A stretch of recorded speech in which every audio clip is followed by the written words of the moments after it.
Hello बच्चों, welcome to PW. तो चलिए यहाँ पे अपन इस क्वेश्चन को देखते हैं। क्वेश्चन क्या बोल रहा है? Stone is allowed to fall from the top of the tower 100 metre high and at the same time another stone is projected vertically upwards from the ground with a velocity of 25 metre per second. Calculate when and where. When and where. When मतलब time, where मतलब कि कहाँ पे मिलेंगे। When the two stones will meet. ठीक है, तो यहाँ पे इस क्वेश्चन में सबसे पहले अपन को विजुअलाइज करना पड़ेगा कि हो क्या रहा है। So let us first visualise the situation. यहाँ पे मैं इसका डायग्राम बनाने की कोशिश करूँगा। देखो, ये मान लो एक टावर है, ठीक है। इसकी हाइट कितनी गिवन है? 100 मीटर्स। ऊपर से अपन ने एक स्टोन को जस्ट छोड़ दिया है, तो स्टोन क्या होगा? नीचे आएगा इस तरीके से, नीचे आएगा, नीचे आएगा। और उसी समय अपन ने साइमल्टेनियसली उसी समय नीचे से भी एक स्टोन को फेंका है। अच्छा, इसकी इनिशियल वेलोसिटी जीरो होगी क्योंकि अपन ने बस स्टोन को छोड़ दिया है। और यहाँ पे अपन को फेंकना पड़ेगा इसको कुछ ना कुछ वेलोसिटी से, और वो वेलोसिटी कितनी गिवन है? 25 मीटर पर सेकेंड।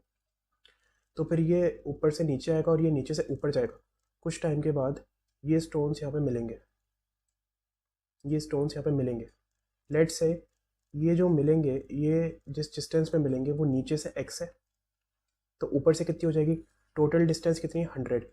नीचे वाली डिस्टेंस को मैंने x माना है, तो ऊपर वाली कितनी होनी पड़ेगी? 100 माइनस एक्स, क्योंकि देखो ना 100 minus x plus x equal to 100। तो ये वाली डिस्टेंस कितनी हो जाएगी फिर? ये हो जाएगी 100 माइनस एक्स। ऑब्वियस है ना? ठीक है, अब देखो जो क्वेश्चन में गिवन है वो तो अपन लिख ही लेते हैं। हाइट गिवन है यहाँ पे 100 मीटर। और अगर मैं बात करूँ स्टोन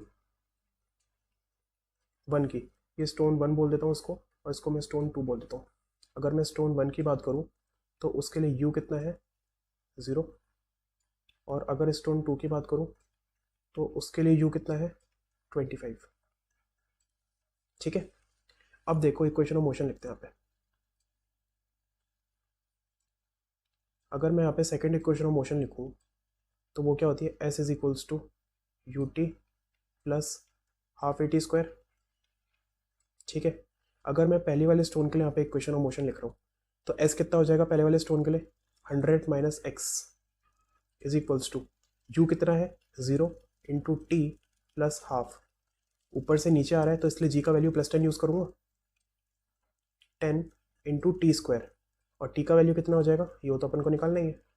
ठीक है, ये अपनी बन गई पहली इक्वेशन। इसको थोड़ा सा सॉल्व कर लेते हैं।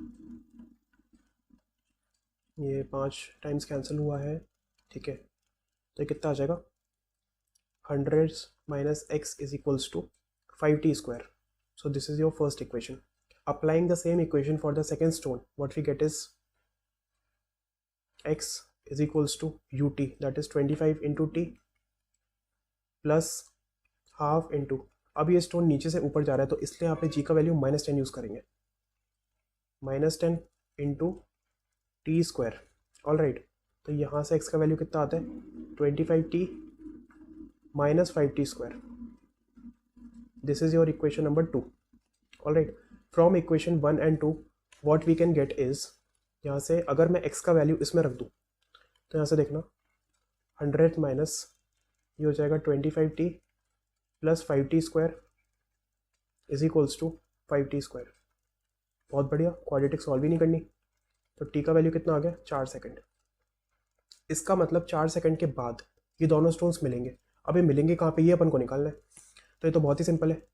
एक काम करो, t का वैल्यू जो है आप इस इक्वेशन में डाल दो। इस इक्वेशन में डाल दोगे अगर t का वैल्यू, इस इक्वेशन में t का वैल्यू जब डालोगे तो कितना आता है? 25t। 25t का मतलब 100 माइनस 5t स्क्वायर, तो 5 इंटू टी स्क्वायर यानी कि टी स्क्वायर यानी कि 16। तो ये हो जाएगा 100 माइनस 80, दैट इज 20 मीटर। यानी कि ये जो x है ना, x का कितना वैल्यू है? 20 मीटर। तो 100 माइनस एक्स हो जाएगा 80 मीटर। इसका मतलब वो कहाँ पे मिले? 80 मीटर फ्रॉम द टॉप या फिर 20 metre from the bottom. So I hope the question is pretty clear. Thank you guys. देखो इसमें ना आंसर और मैं मार्क कर देता हूँ, तो ये आंसर हो जाएगा और एक ये आंसर हो जाएगा। Okay, thank you.